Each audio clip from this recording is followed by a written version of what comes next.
Malaikat tak suka sama yang jorok-jorok. Maaf cakap, anjing. Malaikat tidak mau masuk ke dalam rumah kalau di rumah itu ada anjing. Kenapa? Anjing kotor, bau, najis. Malaikat tak mau masuk. Oh, jadi kalau rumah itu ada malaikat, ada anjing, malaikat tak masuk, Pak Ustaz? Tak masuk. Pak, kalau gitu saya melihara anjing lah. Kenapa gitu? Biar supaya malaikat maut tak masuk. Yang tak masuk itu malaikat rahmat. Malaikat maut, anjing itu dicabutnya sekalian. Kalau malaikat maut tak masuk ada anjing, kenapa anjing mati? Dialah mencabut itu. Oleh sebab itu malaikat rahmat yang kita inginkan ini bukan laknat tapi rahmat. Orang yang masuk masjid dapat rahmat. Tak percaya saya orang masuk masjid dapat rahmat. Masuk masjid baca doa, Allahumma ftahli abwaaba rahmatik, bukakan aku pintu rahmatmu. Ketika di dalam masjid ini malaikat rahmat tadi mendoakan dua doa, Allahumma fir lahu, Allahumma arhamhu, Allahumma fir lahu, Allahumma arhamhu, Allahumma fir lahu, Allahumma arhamhu. Rahmati dia, ampunkan dia, rahmati dia, ampunkan dia, rahmati dia, ampunkan dia, rahmati dia, ampunkan dia. Sampai kapan malaikat itu berhenti berdoa? Sampai dua, sampai dia keluar masjid atau wuduknya batal. Tapi walaupun begitu, bapak yang di luar masjid tetap juga dapat, karena masjidnya penuh. Bukan berarti saya kata, oh kalau begitu yang di luar tak dapat, cuman tak balas sebanyak yang di dalam. Allahumma fir lahu, ampunkan dia, Allahumma arhamhu, rahmati dia. Selama orang dalam masjid dan selama wuduknya tak batal. Itulah mengapa para abu, para abi, para tengku, asal batal wuduknya, wuduk dia lagi. Asal batal wuduknya, wuduk dia lagi. Gunanya untuk apa? Supaya malaikat itu tak berhenti mendoakan Allahumma fir lahu, Allahumma arhamhu, Allahumma fir lahu. Jangan keluar masjid, jangan batal wuduk. Tapi jangan gara-gara ini menahan kentut sampai biru muka. Artinya kalau mau kentut, ya kentut aja, jangan ditahan. Karena penyakit yang paling mengerikan adalah penyakit tak bisa kentut. Na'udzubillah. Tapi nanti setelah itu berwuduk balik. Namanya tajdidul wudu, memperbaharui wuduk lagi baik. Zikir ini banyak betul Pak Ustaz. Yang ini mengatakan subhanallah, yang ini mengatakan alhamdulillah, yang ini mengatakan Allahu Akbar, yang ini mengatakan Allahumma sholli ala sayyidina Muhammad, yang ini mengatakan la ilaha illallah. Ustaz ini mengatakan zikir ini mantap, tengku ini mengatakan zikir ini bagus, abi ini mengatakan zikir ini elok. Mana sebetulnya zikir ini Pak Ustaz? Itulah saya sudah semua saya baca, semua saya dengar, semua saya ikut pengajian. Mana yang kau amalkan? Sampai sekarang saya bingung Pak Ustaz, satu pun belum saya amalkan. Yang paling awal zikir itu adalah istighfar, karena kita banyak silap, banyak dosa. Makanya tadi assalamualaikum warahmatullah, assalamualaikum warahmatullah, langsung istighfar, astaghfirullahalazim. Agak panjang, astaghfirullahalazim alladzi la ilaha illa huwal hayyul qayyum wa atubu ilaih. Yang lebih panjang, Allahumma anta rabbi la ilaha illa anta khalaqtani wa ana 'abduka wa ana 'ala 'ahdika wa 'adika mastata'tu a'udzubika min syarri ma sana'tu wa abu'u laka bi ni'matika 'alayya wa abu'u bi dhanbi faghfir li fa innahu la yaghfiru dzunuba illa anta. Oh, panjang betul tuh Pak Ustaz. Tak bisa kami ngapalnya Pak Ustaz. Senang aja. Ambil HP, buka Google, tulis di situ Sayyidul Istighfar, enter. Apa? Allahumma anta rabbi la khalaqtani wa ana 'abduka. Sudah saya ketik tak keluar Pak Ustaz, paket tak ada. Belilah agak 2 giga. Belajar lewat internet, tapi jangan internet jadi guru. Internet hanya membantu. Kalau tak paham tanya guru. Man la syaikha lahu fasyaitanu syaikhuhu. Siapa yang tak berguru maka setanlah gurunya. Di sini banyak para tengku, para abi. Tamat dari mana?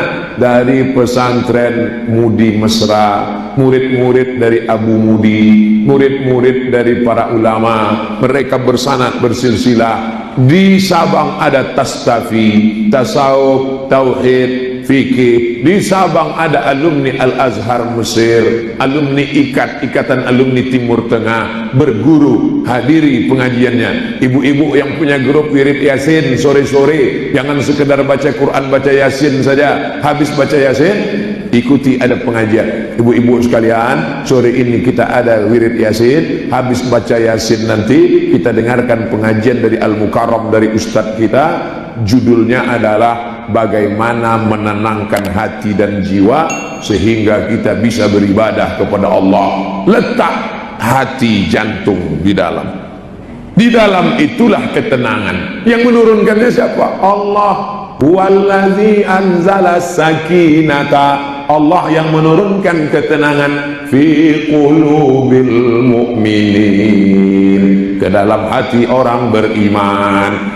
Takut nanti habis pensiun susah, duit tak ada, uang tunjangan tak ada, mobil dinas tak ada, supir tak ada, pembantu tak ada. Dulu ada uang tunjangan, uang sipak, uang sundul, uang sikut, uang tunjang. Setelah pensiun duit tak ada, maka persiapan menghadapi pensiun dibelilah tanah, ditanam sawit. Ini true story, kisah nyata jamaah. Ustadz, saya beli tanah 4 hektar, tanam sawit 3 tahun, buah pasir. Pas mau dipanen, datang orang, ini tanah saya, berani kamu mengambil ini, kau bawa ke pengadilan, tangkap polisi, tuntut sama jaksa, ini tanah saya.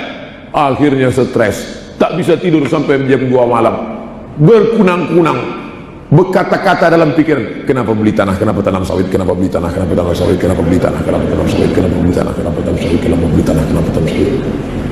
Terus mata terpejam, tak bisa tidur malam. Nama penyakitnya insomnia.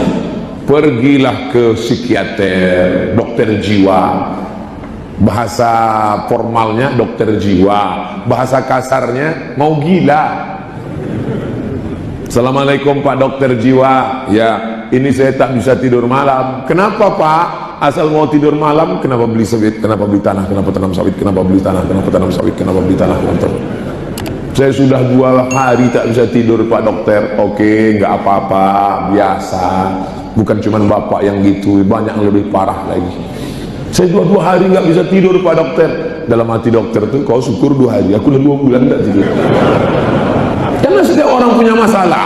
Makin tinggi jabatan, makin banyak harta, makin banyak masalah. Dunia ini tempat masalah. Berani menghadapi hidup, berani menghadapi masalah. Takut menghadapi masalah, jangan hidup. Takut hidup, mati aja. Laut dekat, terjun. Ya jangan. Lalu kemudian dikasihlah obat tidur, dikasih sama dokter jiwa. Ini obat tidur. Sampai ke rumah dimakan obat tidur, menguap ke tidur. Habis dosisnya terbangun. Kenapa beli tanah? Kenapa beli sawit? Kenapa beli tanah? Kenapa tanam sawit? Kenapa beli tanah? Kenapa tanam sawit? Kenapa beli tanah?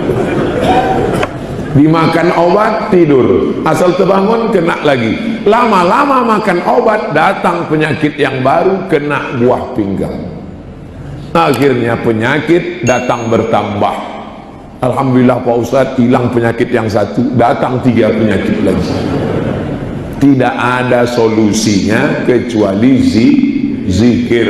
Angka bunuh diri terbesar di dunia bukan di Aceh. Angka bunuh diri terbesar di dunia bukan di Jawa, tapi di Amerika, Eropa, dan Jepang. Amerika negara makmur, Eropa negara kaya, Jepang negara maju. Tapi ternyata kaya, makmur, dan maju tidak bisa menenangkan hati dan jiwa. Orang Jepang kalau dia stres, depresi, diambilnya samurai, ditusuknya ke jantungnya, harakiri, mati.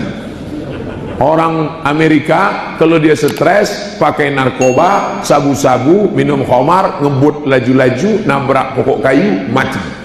Akhirnya angka kematian tinggi luar biasa. Mereka kena penyakit insomnia, tak bisa tidur malam. Naik baby Benz, naik BMW, naik Mercy, naik mobil mewah, tidak bisa tidur. Orang Indonesia naik angkot Metro Mini itu tidur. Sampai lewat gang rumahnya tak ingat. Makanya kalau ada jamaah kita tertidur mendengar pengajian, jangan marah. Itu menunjukkan hatinya tenang. Bapak Ibu yang dimuliakan Allah Subhanahu wa taala. Oleh sebab itu maka menenangkan hati, yang pertama kali sadari diri kita banyak dosa, maka istighfar. Man lazimal istighfar, siapa yang banyak-banyak beristighfar, ja'alallahu lahu min kulli dhiqin makhraja. 3 balasan untuk orang yang banyak beristighfar. Pertama, min kulli dhiqin makhraja, sempit terasa hidup dilapangkan Allah. Sempit lapang itu di mana? Ada orang rumahnya 3 meter kali 3 meter, tapi hatinya tenang. Rupanya sempit dan lapang bukan pada ukuran rumah. Ada orang rumahnya sebesar lapangan sepak bola, tapi hatinya sempit. Oleh sebab itu lapang dan sempit letaknya di dada. Makanya Nabi Musa berdoa minta lapangkan dada. Rabbi shrahli sadri, lapangkan dada. Wa yassirli amri. Kalau sudah lapang dada, mudah urusan. Wahlul 'uqdatam min, hilangkan kendala dari lidahku. Orang kalau sudah dadanya sempit, urusannya sulit, lidahnya terjepit, bercakap orang tak paham. Saya ngomong dari 5:30, sekarang sudah 6:15. Selama 45 menit saya bicara ini, cakap saya bisa tak dipahami? Nah, itu tanda-tanda berarti saya tak stres. Nanti kalau ada orang ngomong tak jelas, ngalor ngidul ke sana kemari, nah itu tak jelas.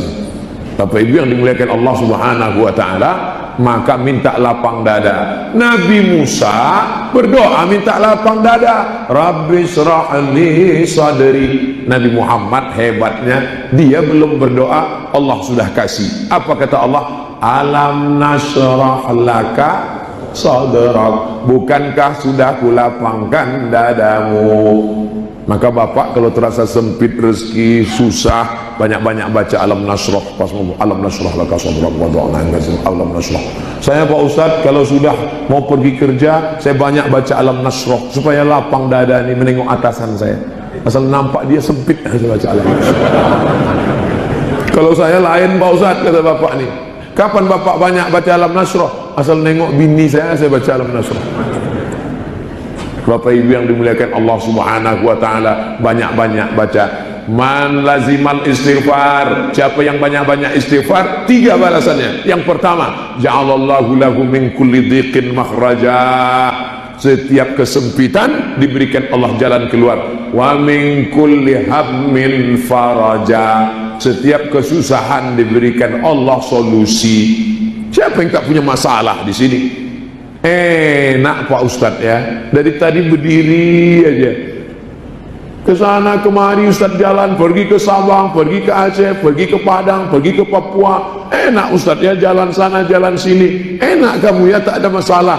Saya dari tadi di rumah aja, tak keluar-keluar. Kenapa tak keluar? Kenapa tak pergi? Saya malu nengok orang, saya punya masalah Pak. Masalah kamu apa? Ini bisul di kedua. Malu mau jumpa orang bisul, makanya di rumah aja tak jalan. Kata yang jalan ke sana kemari, enak kau dari tadi duduk. Aku jalan-jalan, kenapa? Bisul di pantat, tak bisa duduk. Intinya apa? Setiap orang punya masalah. Siapa yang tak punya masalah? Semua orang punya masalah. Yang jadi masalah adalah ketika orang merasa dia saja yang punya masalah, sehingga orang lain nampaknya tak ada masalah. Disitulah letak masalahnya. Lalu bagaimana Pak Ustadz? Banyak-banyak istighfar. Pertama, dilapangkan Allah hati yang sempit. Yang kedua, diberikan Allah jalan solusi keluar dari segala masalah. Yang ketiga, wa razaqahu min haitsu la yahtasib. Diberi Allah rezeki dari jalan yang tak disangka-sangka.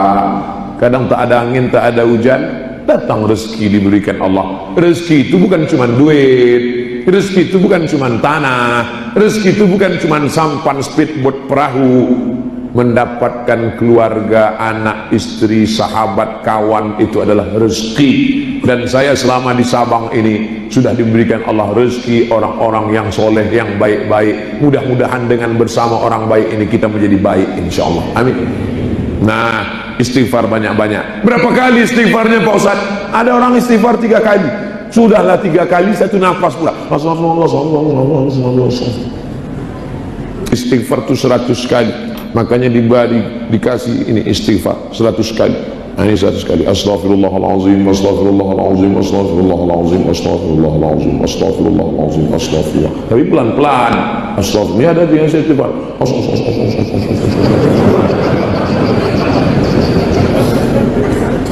Astaghfirullahalazim, astaghfirullahalazim, astaghfirullahalazim, astaghfirullahalazim, astaghfirullahalazim. Kalau yang mau panjang, astaghfirullahalazim allazi la ilaha. Tapi jangan buat terlalu panjang. Astaghfirullah rabbal baraya, astaghfirullah minal khataya. Kalau begitu pelannya seminggu baru selesai. Itu menyanyi itu. Boleh Pak Ustadz beristighfar sambil menyanyi, apa pula salahnya? Mendengar nasib-nasib seni-seni hati menjadi lembut. Ajarkan anak-anak kita seni-seni islami, istighfar dia. Astaghfirullahalazim alladzi la ilaha illa huwal hayyul qayyum wa atubu ilaih. Bukan cuma selesai sholat, kadang-kadang tak ada angin, tak ada hujan, kita tengok bapak-bapak itu tepuk jidat. Astagfirullah. Kenapa Pak? Ingat saya dosa. Pernah tak ibu nengok bapak, suami ibu tiba-tiba tak ada angin, tak ada hujan? Astagfirullah. Kenapa? Ingat mantan. Jangan disebut, diam aja. Astagfirullahaladzim alladzi la ilaha illa huwal hayyul qayyum. Siapa yang tak ada berbisik-bisik dalam hatinya? Setiap manusia pasti ada berbisik-bisik dalam hatinya. Ustaz Somad, ada tak berbisik-bisik dalam? Ada. Duduklah kita tepi jalan, menengok orang besar pakai baju kekecilan, nengok orang kecil pakai baju kebesaran. Itu berbisik-bisik di dalam. Saya yakin bapak ibu pun ada juga berbisik nengok saya. Kurus sekali Ustaz. Maka ketika datang bisikan itu dilawan. Astagfirullahaladzim, astagfirullahaladzim. La uwiyannahum, aku akan terus berbisik-bisik kepada dia manusia. Sampai kapan? Madamat arwahuhum fi ajsadihim, sampai ruh keluar dari jasad. Selama ruh bersemayam di dalam, selama ruh masih ada dalam badan, maka setan tak berhenti berbisik. Nanti kalau ada kawan bapak berkata, aku ini sudah tak ada lagi yang berbisik, nah itu sudah mati. La atiyannahum min baini aidihim, apa kata setan diceritakan dalam Quran, aku akan datang kepada mereka dari depan, wa min khalfihim dari belakang, wa an aimanihim dari kanan, wa an syama'ilihim dari kiri, muka belakang kanan kiri. Itulah kenapa kita zikir banyak-banyak, kuat-kuat. Kalau kita berzikir kuat, maka setan akan lari tunggang langgang bintang tukang.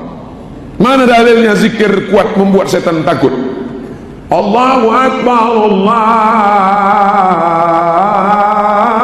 Akbar. Ketika azan berkumandang, bapak ibu coba dengar nanti azan zuhur, azan asar, azan maghrib, coba dengar. Allahu Akbar, Allahu Akbar. Anjing di bawah pokok-pokok kayu melonglong, ayam-ayam beribut. Kenapa? Karena anjing, ayam dan binatang bisa menengok setan lari mendengar azan.